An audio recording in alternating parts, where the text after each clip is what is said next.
Bienvenue à tous. Je pense qu'on va pouvoir commencer. Je vais un petit peu me répéter. Merci d'être présent sur l'appel à manifestation d'intérêt IdeaCube que nous avons lancé au 1er avril 2022 et qui va clôturer d'ici la fin mars. Merci au général Roy, à Alain Gozlon d'être présent ici pour nous présenter le dispositif.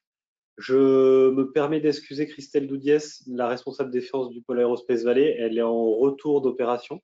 Donc, elle revient au pôle à partir de la semaine prochaine. Pour ceux qui la connaissaient, qui avaient l'habitude de travailler avec elle, elle sera de nouveau joignable à compter de la semaine prochaine. Et c'est vraiment elle qui centralise l'ensemble des questions de défense au sein du pôle. Moi, je suis là en support de son action. Donc, je suis Laurent Pérez, chargé de mission en projet innovant au sein du pôle Aerospace Valley. Je vais laisser les deux participants se présenter. Je vais leur laisser la main sur la présentation.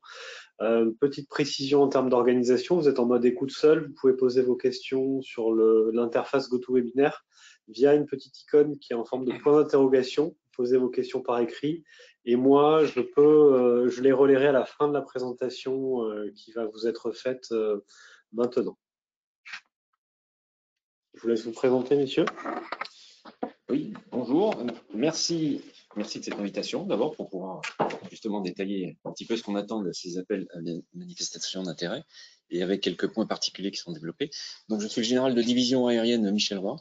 J'occupe un poste un peu particulier de directeur de projet, un projet qui s'appelle Soutien opérationnel 4.0. Donc, il s'agit d'améliorer la performance de nos unités techniques de terrain en utilisant au mieux les technologies de la 4e révolution industrielle, donc le 4.0. Bonjour, je suis Alain Gozlan, je travaille à la DGA Technique et Aéronautique. Je suis responsable et animateur du pôle innovation défense IdeaCube et je suis aussi dans mon centre responsable du bureau innovation et progrès permanent.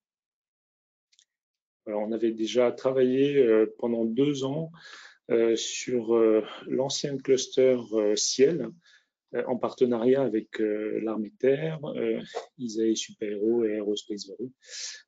Et IdeaCube, c'est l'extension de ce cluster ciel aux autres domaines de compétences de notre centre et avec l'apport des forces comme l'armée de l'air et la marine, en plus de l'armée de terre.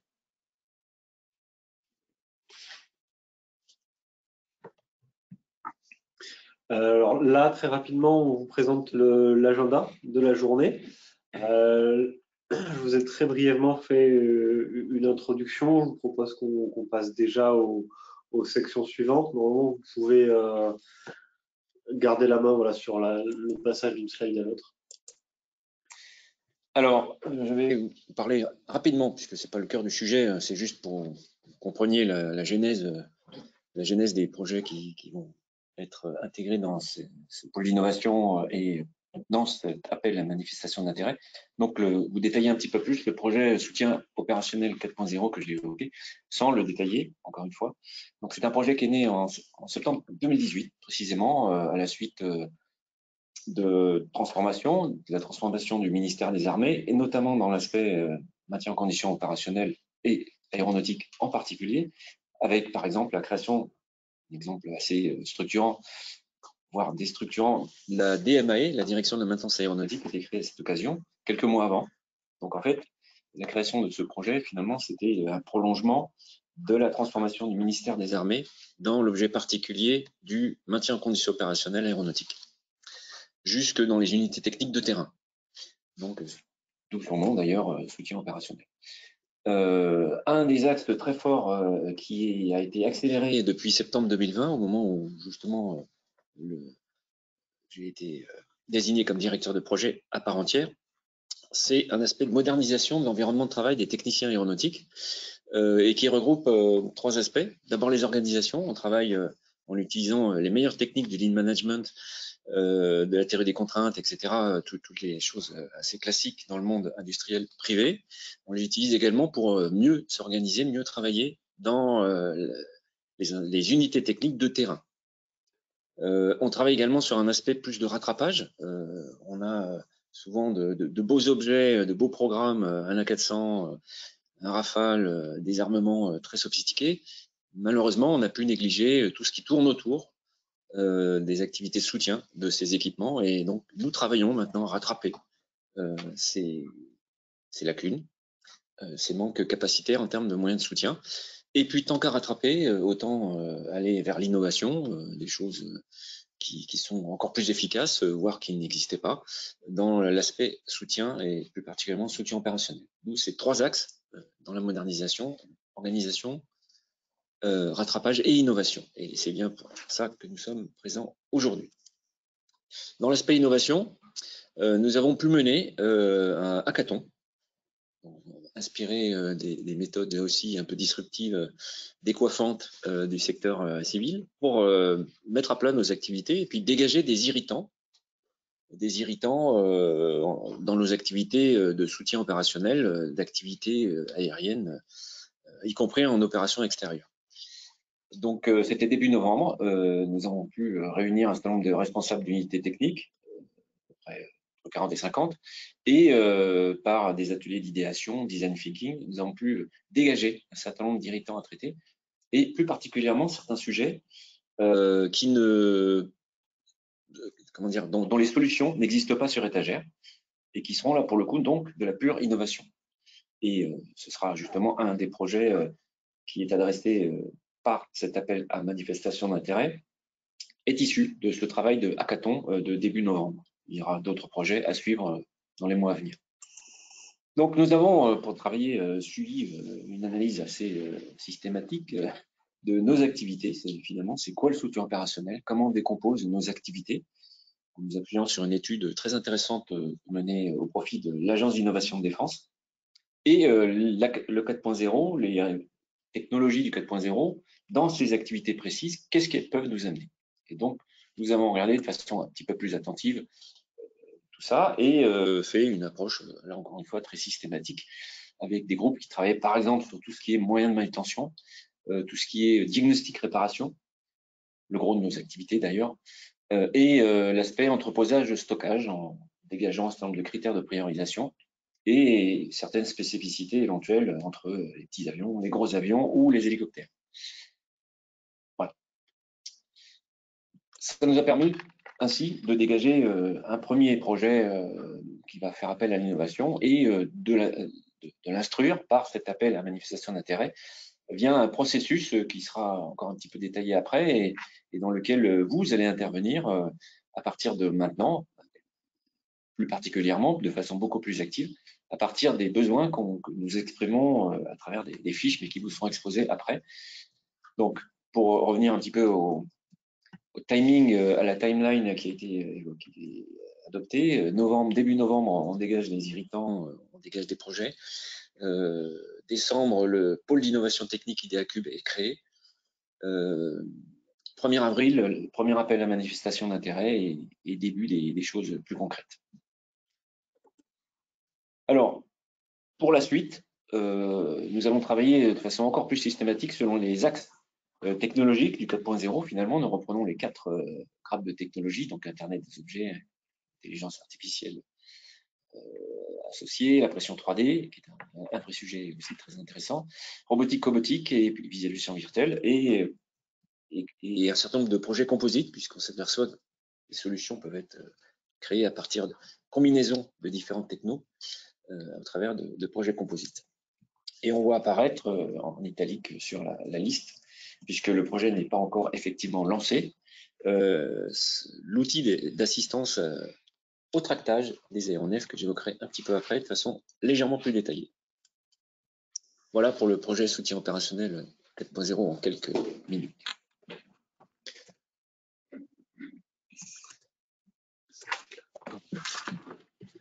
Alors, donc, moi, je vais vous présenter très rapidement la DGA et ensuite notre centre d'expertise et d'essai, DGA Technique Aéronautique. C'est important aussi, comme a dit le général, que vous compreniez aussi nos domaines d'activité. Même si on exprime aujourd'hui des besoins, il y en aura d'autres, mais vous pouvez aussi associer à nos domaines d'activité des produits, des solutions, des projets d'avenir qui pourraient nous intéresser et qu'on pourrait soutenir.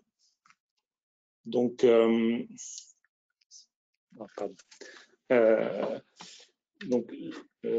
déjà Technique Aéronautique, c'est 650 personnes sur le site de Balma.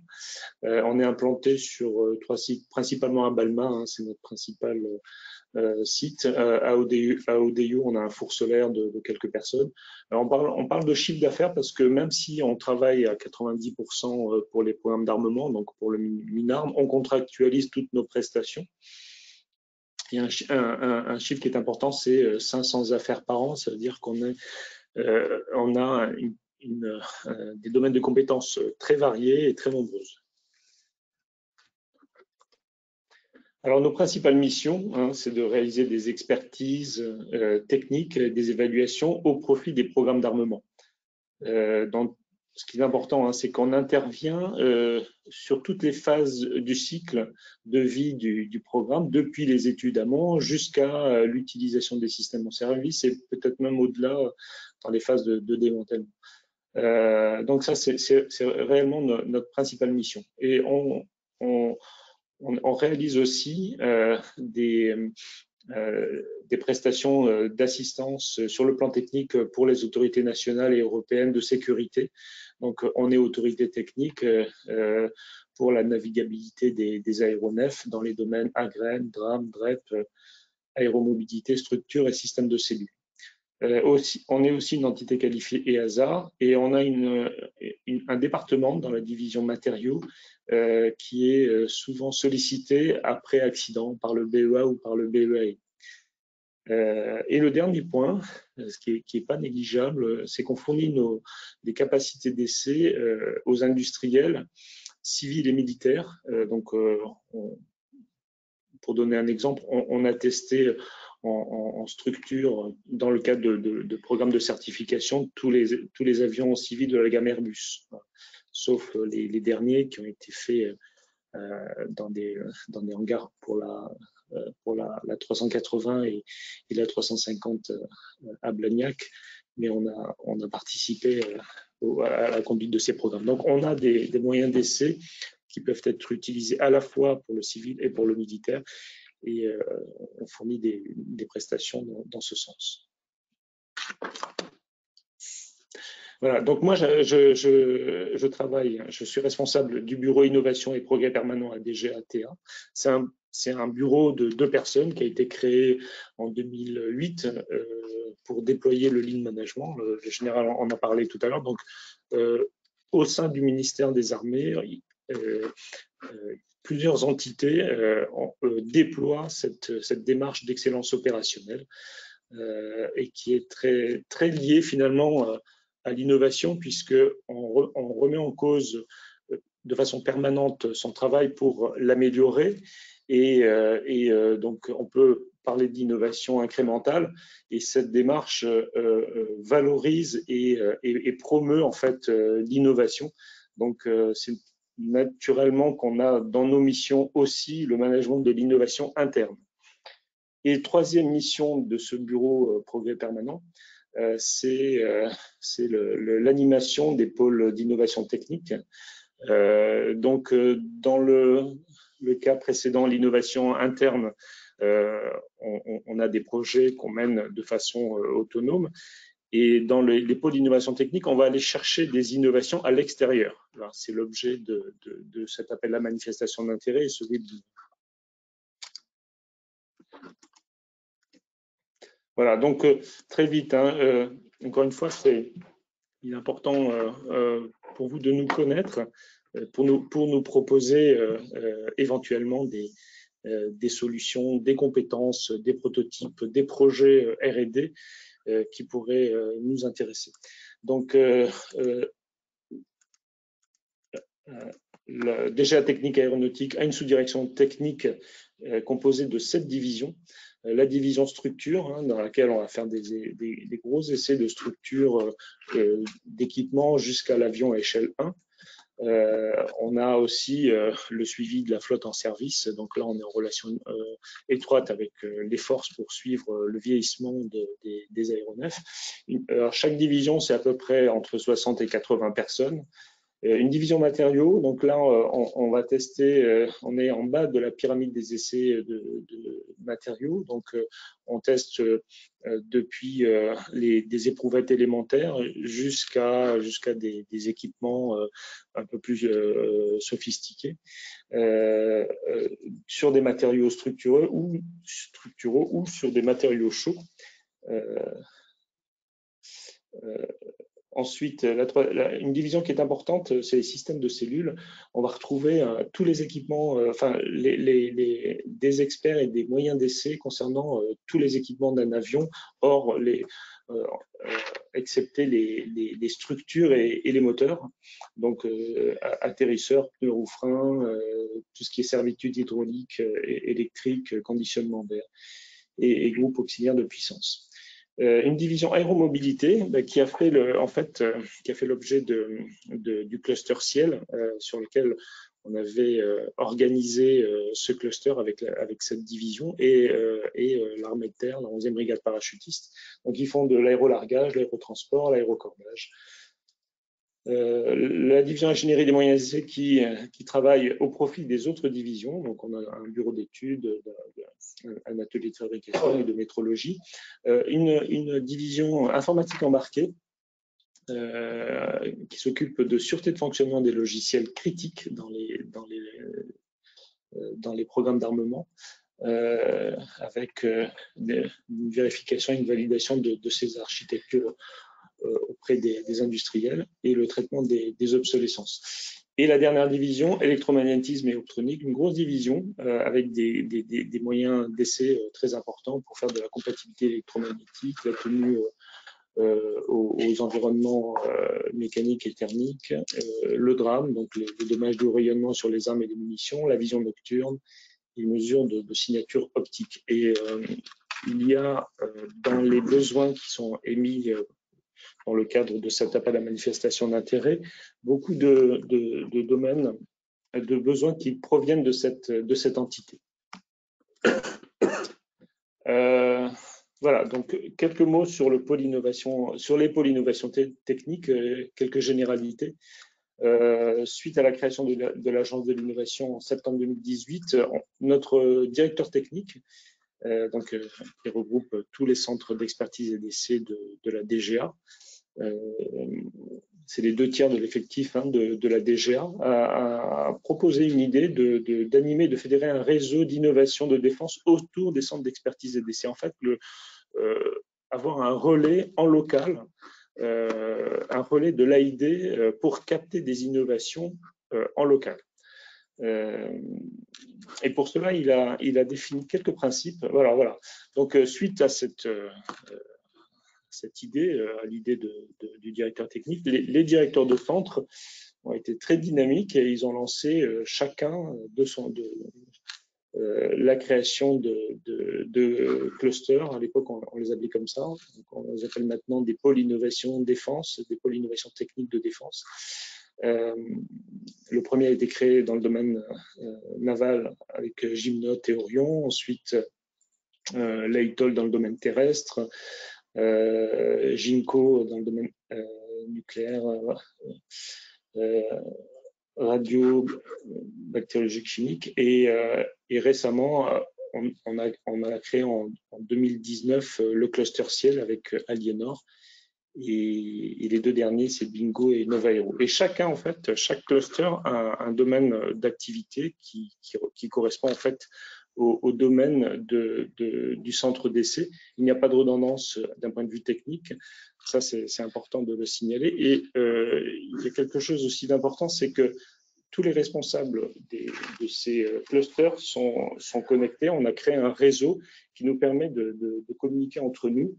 Et lorsqu'on reçoit soit un besoin, soit une entreprise qui propose une solution innovante, suivant le périmètre et l'expertise que ça demande, on l'oriente vers l'un de ces clusters. Voilà, donc ça, ce sont les objectifs du cluster, hein, contribuer à la maturation, au développement, à l'accompagnement, à la capitalisation des projets, proposer à l'AID des projets relevant de l'innovation ouverte et contribuer, ça aussi c'est important, on a les moyens, on a les ressources pour contribuer à l'accélération de ces projets innovants, que ce soit les forces ou la DGA, on est capable de tester, soit opérationnellement au niveau des forces, soit techniquement quand ça le nécessite et le justifie dans l'un des centres de la DGA. Dans les généralités aussi des clusters, l'idée force, c'est de fédérer et de susciter l'innovation grâce à des liens étroits entre la DGA, les forces, le tissu économique local et le monde académique. C'est ce qu'on est en train de faire aujourd'hui. On a créé un partenariat pour IdeaCube entre l'armée de l'air, la marine, l'armée de terre et DGATA avec l'ISAE Super Héros et le monde, le tissu économique qui nous est mis en connexion grâce au pôle de compétitivité Aerospace Valley. Donc, si on vous parle, c'est grâce à Aerospace Valley. Et ce qu'on souhaite, c'est on souhaite que nos besoins puissent, nos besoins qui n'ont pas de solution, puissent arriver jusqu'à vous et à vous qui avez des solutions qui pourraient nous aider, nous mettre en contact pour aller plus loin ensemble.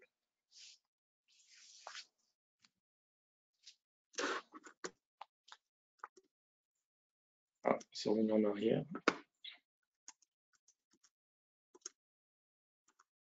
Voilà. Donc, deux mots sur le cluster ciel.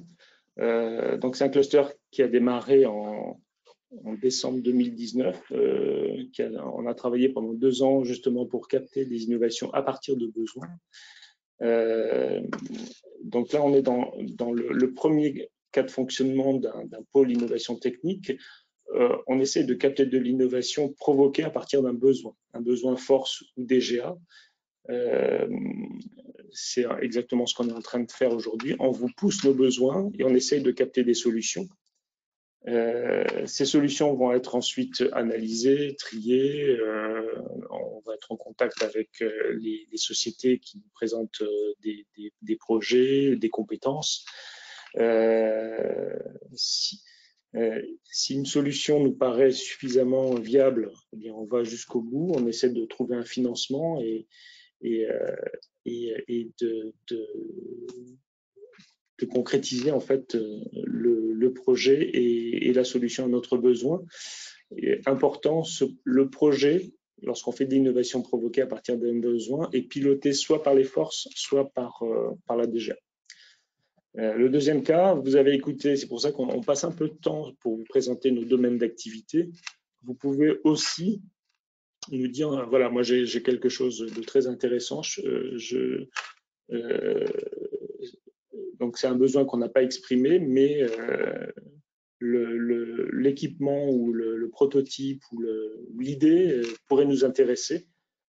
À ce moment-là, on peut également aller chercher un financement et travailler ensemble pour concrétiser ce projet.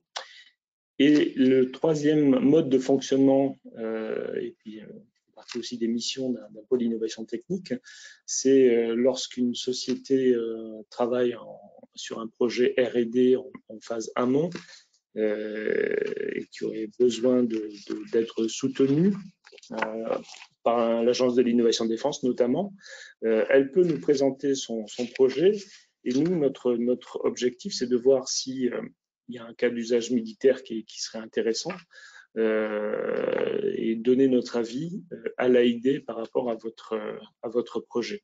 Voilà. Donc, et là, par contre, l'entité qui contractualise, c'est l'AID et non la DGA ou les forces.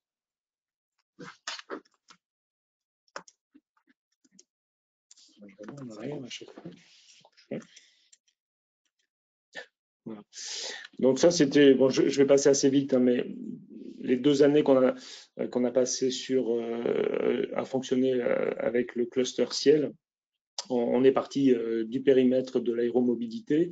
On a nos partenaires, chacun a son rôle. Nous, on fait remonter des besoins programmes opérationnels, l'armée de terre des besoins technico-opérationnels. L'ISAE nous met à disposition des espaces de créativité et aussi leurs étudiants et chercheurs pour des ruptures dans les solutions.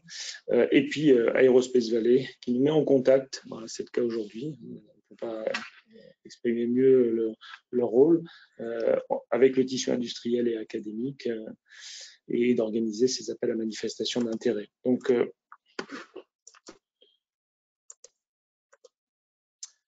voilà, donc comment on a fonctionné. Donc on part du besoin, on lance un appel à manifestation d'intérêt. Le premier appel à manifestation d'intérêt de Ciel concernait 12 besoins, 6 forces et 6 besoins de DGATA. On a reçu 107 propositions. Il y a eu un comité d'évaluation. Ensuite, on a sélectionné les projets. On les a présenté à l'AID où on est allé chercher des financements spécifiques par rapport à la typologie du projet. Et actuellement, sur les 11 projets captés, il y en a à peu près 8 qui sont qui seront soutenus et qui iront jusqu'au bout. Voilà, donc ça, c'est des exemples très concrets de ce qu'on a capté et ce qu'on a financé. Je vais pas rentrer dans le détail, mais pour vous dire que ce processus de captation par d'innovation provoquée, on arrive à avoir des résultats très concrets. Donc, on a élargi le domaine pour créer ensuite Ciel, pour passer de Ciel à IdeaCube.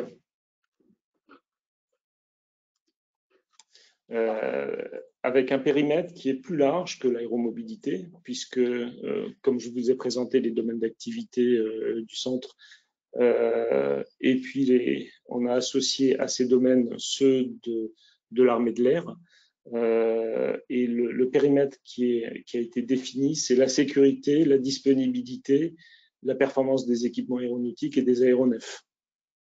Dans les domaines, on a listé quelques domaines ici, qui sont à la fois des domaines importants pour notre centre et aussi pour l'armée de l'air, donc la réparation aéronautique, l'obsolescence, la sûreté de fonctionnement. La liste n'est pas exhaustive, hein. Et donc dans tous ces domaines, on va aller essayer, dans nos entités respectives, on va essayer de capter les besoins. Donc ce processus a démarré en janvier. On a réuni quelques personnels à la fois pour l'armée de l'air. Le général vous a présenté le processus, hein, ça a été le hackathon qui a été organisé au mois de novembre. Nous, on a réalisé des brainstorming entité par entité et on est arrivé à 9 fiches synthétiques de besoins. Donc, on n'a pas couvert tous les domaines, mais on a couvert 2 ou 3 parmi les 7 divisions.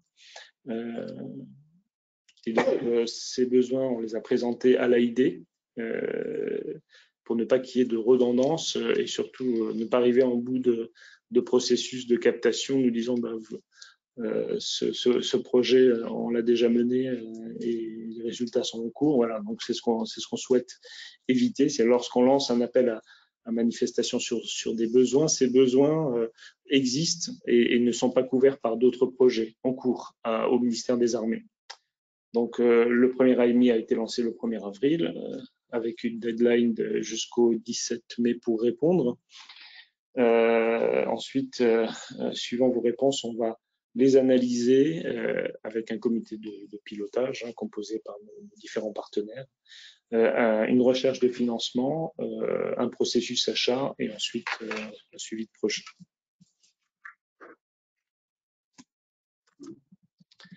Voilà, donc l'AMI a été lancé le 1er avril. Vous avez le lien sur ces planches. un message très important. Pour nous contacter, il y a une boîte fonctionnelle unique.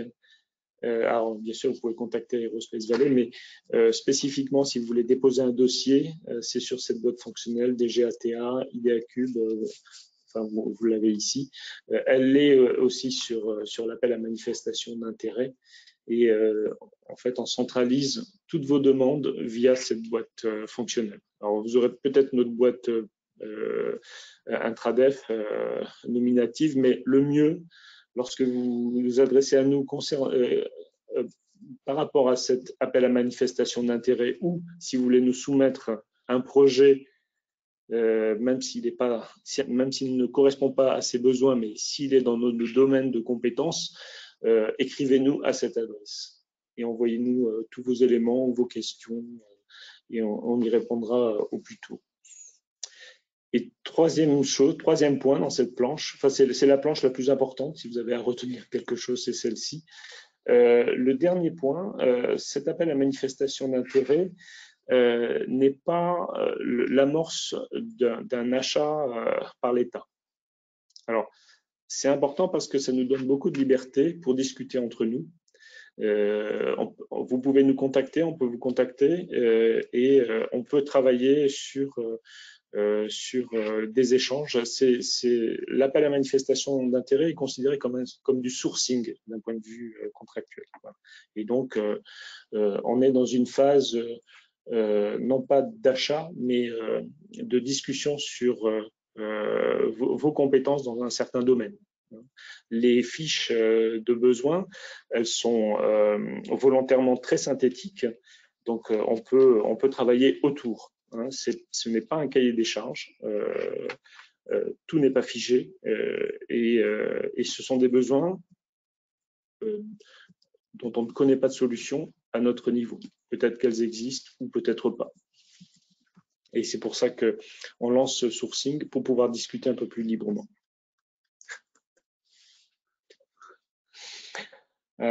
Voilà, donc l'appel à manifestation d'intérêt, donc il a été publié le 1er avril, il se présente sous cette forme.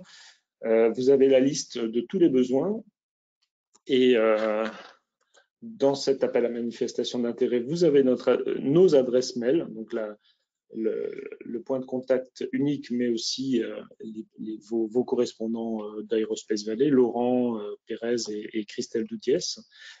Ensuite, vous avez un formulaire de réponse qui est assez, on va le voir, qui est assez synthétique. Ça vous permet de répondre plus facilement si vous avez une compétence, un équipement qui pourrait répondre, des briques technologiques, des idées. Utilisez ce formulaire, il sera pratique, il vous fera gagner du temps. Et puis voilà, vous pouvez aussi télécharger les 9 fiches synthétiques de besoins. Ça, c'est important. Les besoins que nous avons identifiés, on les a mis sous un format standard. Donc, vous retrouvez les mêmes rubriques pour les 9 besoins. Et pour nous, c'est notre base de discussion. Et pour vous, c'est la demande par rapport au formulaire de réponse que vous allez renseigner, si vous avez les compétences ou les briques ou les équipements pour répondre à ces besoins. Voilà, donc moi, je représente DGA Technique Aéronautique. On a lancé beaucoup de besoins. Donc, les émetteurs de besoins ne sont pas là, parce que sinon, je pense qu'il aurait fallu une demi-journée pour échanger sur chacun des points techniques. Par contre, on va faire l'exercice sur le besoin de l'armée de terre. Et le général Michel Roy va vous présenter en fait le détail de son besoin. Merci. Alors, retour dans le projet soutien opérationnel 4.0 rapidement, autour justement de ce projet.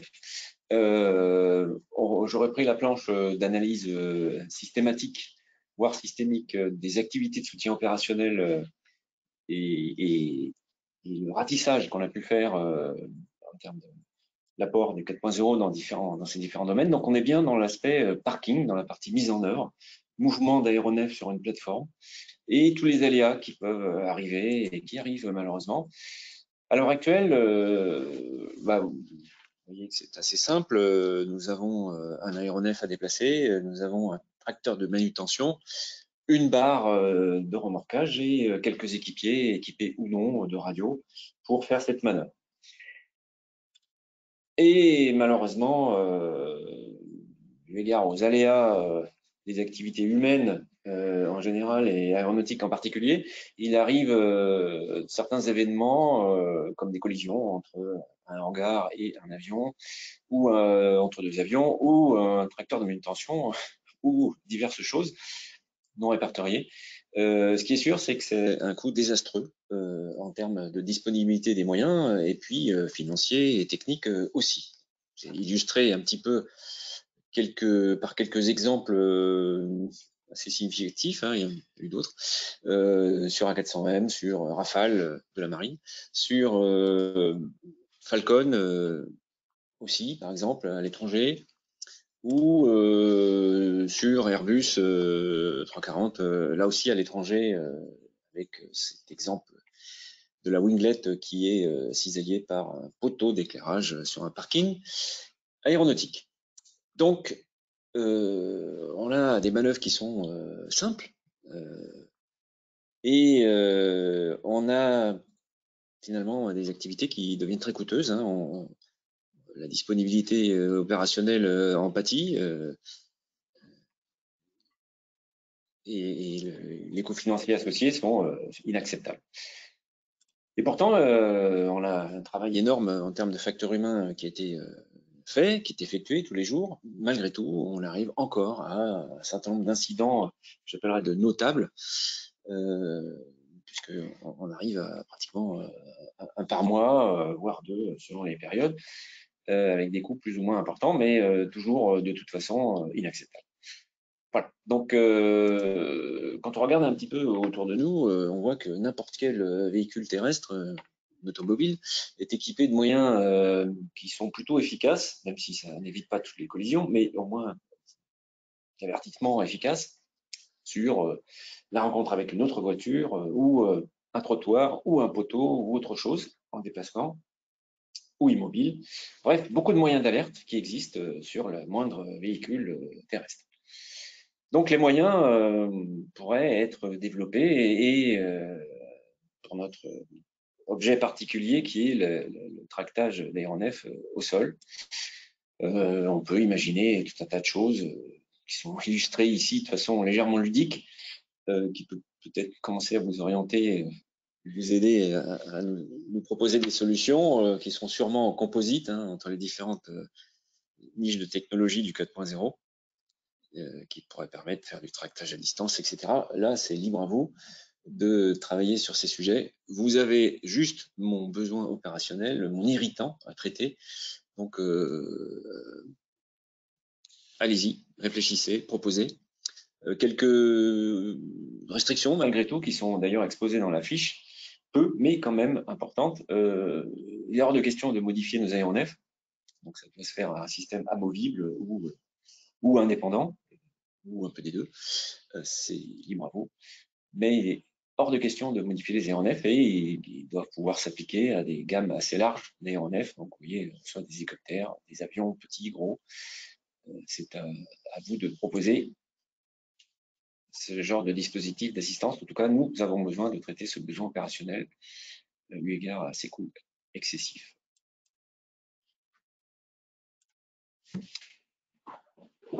Voilà, donc ça, c'est un exemple qui vient d'être illustré de fiche de besoin qui sera détaillée suite à nos futurs contacts. Pour les autres besoins, vous les trouverez sur l'appel à manifestation d'intérêt en les téléchargeant. Le premier besoin FS 18, il comporte 4 pages. Bon, c'est le plus détaillé, mais les autres, en général, on a réussi à rédiger notre besoin en 1 ou 2 pages. Ce sont les mêmes rubriques que vous trouverez à chaque fois, donc l'intitulé du projet, l'origine du besoin, le contexte, l'objectif et puis les spécifications techniques, les performances souhaitées, des contraintes techniques, opérationnelles, environnementales. Le général vous en a cité quelques-uns pour son besoin. Le résultat attendu, est-ce qu'on attend un proto, est-ce qu'on attend un équipement, voilà, tout ça c'est décrit. Il y a aussi une rubrique utilisateur potentiel, ça vous donne l'enjeu de l'innovation. Et puis le contact, on vous a remis le contact unique, la boîte fonctionnelle, intradev.fr. On a mis aussi dans l'AMI en pièce jointe le formulaire de réponse. Voilà, donc c'est un formulaire type que l'AID, par exemple, vous demande aussi lorsque vous passez par le guichet unique. Bon, on l'a beaucoup simplifié, mais on a besoin de savoir qui vous êtes, quelle est votre expérience dans le domaine défense, si vous en avez ou pas. C'est pas une nécessité. La description de la solution que vous proposez. Ça peut être un assemblage de briques, ça peut être un équipement sur étagère, ça peut être un prototype, ça peut être un projet en développement. La roadmap de votre projet, la description du planning et des travaux, éventuellement le calendrier prévisionnel si vous êtes très précis. Alors, projet est-il innovant? Alors, tout dépend ce qu'on met comme définition derrière innovant. Si pour vous, c'est un équipement qui existe et qui répond à notre besoin, il n'est pas innovant pour vous, mais il est innovant pour nous. Voilà, parce que nous, ça va nous permettre de nous améliorer. Ça répond à un besoin et on va améliorer notre coût délai, qualité, valeur ajoutée. Et pour nous, c'est innovant, même si la solution ne l'est pas pour vous. Voilà. Est-ce que consortium proposé, vous pouvez aussi vous associer avec d'autres entreprises pour nous proposer un projet. La durée estimée, alors généralement, on est dans les missions de captation d'innovation ouverte courtes. Les projets, c'est entre 6 mois et 1 an maximum. L'estimation financière du projet, ça c'est important. Et puis les précisions que vous souhaitez qu'on vous apporte sur chacun des projets. Voilà.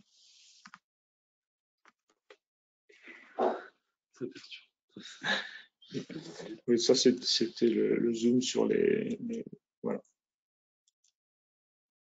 Merci beaucoup. Juste, donc vous êtes, pour rappel, en mode lecture seule, écoute seule. Vous pouvez poser vos questions par écrit. Il y a une petite icône avec un point d'interrogation sur l'interface GoToWebinar. Juste le temps que vous posiez vos questions, il y en a déjà quelques-unes, je vais y revenir. Je profitais du webinaire pour refaire un focus sur l'événement que le pôle organise réservé aux membres du 8 au 10 juin à Biarritz sur la thématique du ciel 2030. Vous avez dû recevoir hier ou aujourd'hui un mail, si vous êtes membre du pôle, concernant les tables rondes et la dernière version du programme. Donc, si jamais vous aviez une quelconque question, l'équipe de communication du pôle Aerospace Valley est à votre entière disposition pour y répondre. Et on espère vous voir à cet événement qui est important pour l'ensemble des membres et également pour le pôle Aerospace Valley. Du coup, je propose qu'on passe à la phase des questions. On en a déjà un certain nombre. N'hésitez pas à continuer à alimenter. Alors, peut-être je vais essayer d'y répondre par thématique. Je vais essayer de les regrouper. Peut-être déjà par rapport à l'AMI lui-même. Après, il y a des questions un petit peu plus larges sur la DGA et sur les clusters défense. Sur l'AMI en lui-même, une des premières questions, c'est sur les fiches de besoin, la manière dont on peut récupérer des informations, des précisions sur chaque fiche de besoin. Est-ce qu'il y a un contact technique? Est-ce qu'il faut utiliser l'alias générique qui est de nouveau sur cette planche-là? Et peut-être quelque chose qui est en lien, est-ce que les réponses doivent être clairement en lien avec la manière dont la fiche a été décrite, ou est-ce qu'on peut proposer des choses qui semblent être légèrement différentes, notamment sur l'aspect normalisation qui peut être cité dans certaines fiches. Alors, pour la première question, le contact, c'est bien cette boîte mail.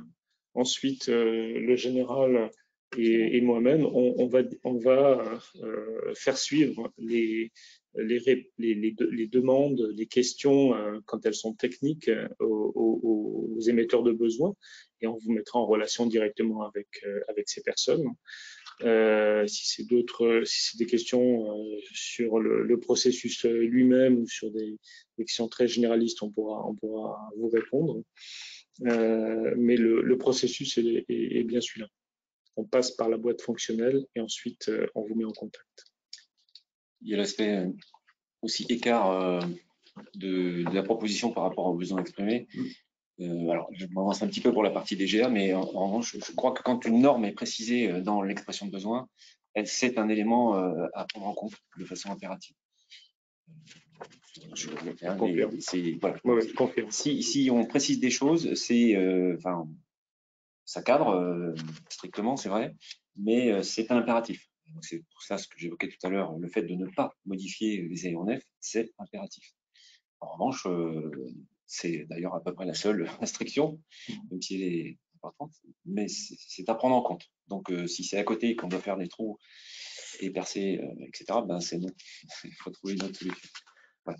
Alors, dans les fiches de besoin, effectivement, il y a des contraintes. Je vois par exemple la fiche FS19, on parle de normes dans le contexte, et par contre, dans les contraintes, on parle uniquement de conformité CE. Donc, vous n'avez pas à vous soucier de la norme, puisque ça rentre dans le contexte des essais de certification qui nous regardent. Par contre, les contraintes par rapport aux besoins, elles sont vraiment indiquées dans le paragraphe 5. Et là, c'est impératif. Merci, ça me semble clair, répondre à la question. Toujours sur les fiches sur les besoins identifiés, la manière de répondre. Peut-être 3 questions qui peuvent se rejoindre. La première, sur la limitation du nombre de pages. Est-ce qu'on peut annexer des choses pour préciser la proposition? Est-ce qu'il y a un budget particulier attendu?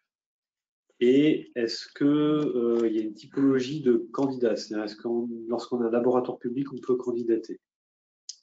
La réponse est oui à la dernière, bien sûr. Oui.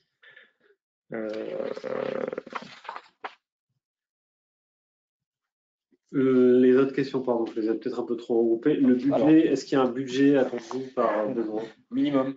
Le juste besoin, le juste prix.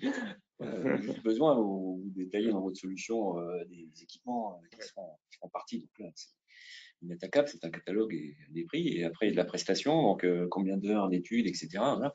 Mais on va pas vous donner, voilà, c'est pas plus de 200 000 euros, parce que étonnamment, je suis sûr que toutes les fiches seront à 195 000 euros. C'est ça. Non, voilà, évidemment, le minimum. Raisonner technique, raisonner, voilà, de façon la plus exhaustive, analytique possible. On va vous donner un chiffre maximum parce que ça n'a pas de sens. Alors, on a des experts qui sont capables d'évaluer votre proposition. Alors, voilà, soyez juste et enfin, on a l'habitude d'évaluer et de traiter les propositions de fournisseurs. Donc, on ne mettra pas de prix. Hein. Effectivement, ce sera le bon prix qui sera évalué. Ok, merci. Il y a une question, je vais y répondre directement, c'est pourriez-vous renvoyer le lien vers les fiches? Donc là, je partage à l'instant dans le chat que vous devez voir apparaître du coup le lien vers la description de l'AMI. Et oui. Donc l'ensemble des fiches est à la fin de la page. Si vous déroulez jusqu'au bout, vous pouvez télécharger chacune des fiches descriptives. Les critères de sélection les plus regardés lors du processus d'analyse des réponses. Alors, critères de sélection, en fait, c'est des critères de discussion et d'évaluation. Ce ne sont pas des critères de sélection au sens marché public, parce qu'on n'a pas lancé encore de marché public. Hein, c'est vraiment des critères de discussion technique, d'intérêt sur la réponse aux besoins. on n'est pas figé, on n'a pas créé de matrice d'évaluation. La seule matrice d'évaluation, c'est la fiche besoin avec la description du besoin, les spécifications techniques, les attendus et les contraintes. Voilà, on regarde les potentialités des solutions qui sont proposées, l'aspect, encore une fois, technique, opérationnel. De toute façon, une fois que les projets sont lancés, il y aura une évaluation opérationnelle qui sera faite sur le terrain avec des échanges avec pour ce qui concerne la fiche, et puis ce sera la même chose d'ailleurs pour les fiches un peu plus techniques du côté des GATA. Il y aura des échanges directs et une phase d'évaluation qui sera faite. Donc même, en résumé, si ce qui est proposé n'est pas complètement opérationnel, d'ailleurs ce sera évidemment le cas, parce que c'est innovant, on va monter en maturité ensemble, on fera de la co-création à partir du moment où on verra que ce qui est proposé est crédible en termes techniques, en termes opérationnels. C'est ça le critère, en fait, c'est la crédibilité finalement des solutions proposées. Ok, alors pour l'instant, c'est les seules questions que j'ai sur la partie AMI proprement parler.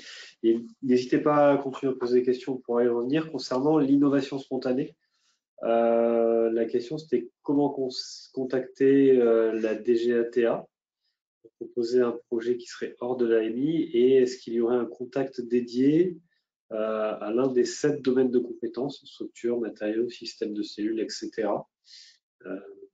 Alors, des contacts dédiés, il y en a 450. Parce qu'on a 450 experts, essayeurs, acheteurs, etc. Donc, encore une fois, le conseil que je vous donne, c'est de passer par cette boîte. On a la connaissance, le général et moi, de nos entités, et on saura contacter les bonnes personnes qui correspondent à votre projet. Le projet, il peut nous intéresser, donc ça, c'est facile, hein, on va le traiter. Par contre, il peut intéresser un autre pôle d'innovation technique ou d'autres entités du MINARM, des forces. Et là, on a un réseau qui est constitué et on pourra vous orienter vers tel ou tel cluster, telle ou telle entité du ministère des Armées. Voilà, on a aussi ce rôle de vous orienter vers la bonne personne. Merci. Et toujours dans la question des contacts concernant les lettres d'appui pour l'AID, peut-on contacter plusieurs clusters défense Avec la même idée. Avec la même idée, je suppose. En tout cas, il faut nous le dire parce que on ne veut pas faire 2-3 fois le même travail, c'est du gaspillage. Et après, on ne va pas être content. Au bilan, le bout du tunnel, tu auras l'idée, de toute façon, souvent, donc autant prendre un seul tunnel. En tout cas, nous le dire. Voilà, on a envoyé ce dossier à tel et tel cluster. Qu'en pensez-vous? À ce moment-là, on peut communiquer entre nous pour en discuter. Alors en fait, on peut peut-être voir la question d'une autre façon, c'est parce qu'évidemment l'innovation c'est quand même souvent très transverse et peut répondre à des besoins opérationnels différents. Et donc s'appuyer sur des pôles d'innovation technique différents. Oui. Donc je pense que la réponse est oui. La réponse est oui, mais qu'en fait, il faut qu'on le sache. Voilà, exactement. Soyez transparent. Donc en effet, un même outil très transverse peut servir à répondre à des besoins opérationnels différents traités par des pôles d'innovation différents. N'hésitez pas à mettre en copie sur le même message, à vous adresser à plusieurs boîtes fonctionnelles parce que chaque cluster a sa boîte fonctionnelle. Et ça, vous pouvez le trouver sur Internet. Hein, c'est publié sur le site du S2IE, du MINARM. Enfin, vous avez les contacts de tous les clusters. Et ils sont uniques. Alors, je vais répondre très rapidement à une question sur l'accès aux planches présentées aujourd'hui. Le replay de la présentation plus les planches seront accessibles aux participants. Vous aurez un lien en suivant du webinaire pour accéder à l'ensemble des informations. On revient sur l'AMI. Comment se déroulent les échanges une fois les formulaires de réponse envoyés? choix de financement, etc. Y a-t-il d'autres dates figées, excepté celle du 17 mai? Pour le moment, on s'en tient à la date du 17 mai.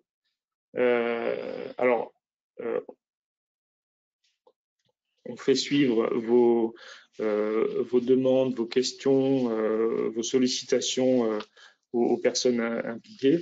L'idée, c'est de faire un point ensuite entre nous sur toutes les sollicitations qui ont été qui nous ont été adressées.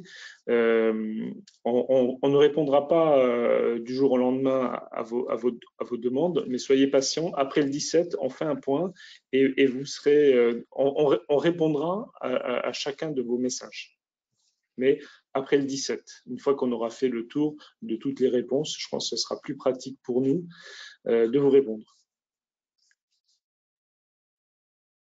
Parfait. A priori, voir s'il y a des précisions. A priori, on a fait le tour des questions. On arrive à l'heure de présentation. Donc, merci à tous pour votre temps, votre écoute. Merci en particulier à vous, Général, et à vous, Alain, pour ces présentations. Comme expliqué tout à l'heure, on vous renverra l'enregistrement, enfin le lien vers l'enregistrement et les planches de présentation faites aujourd'hui.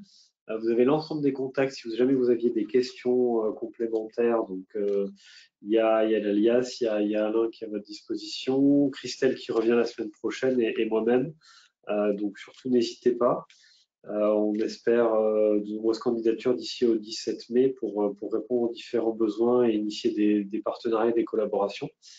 Merci à tous.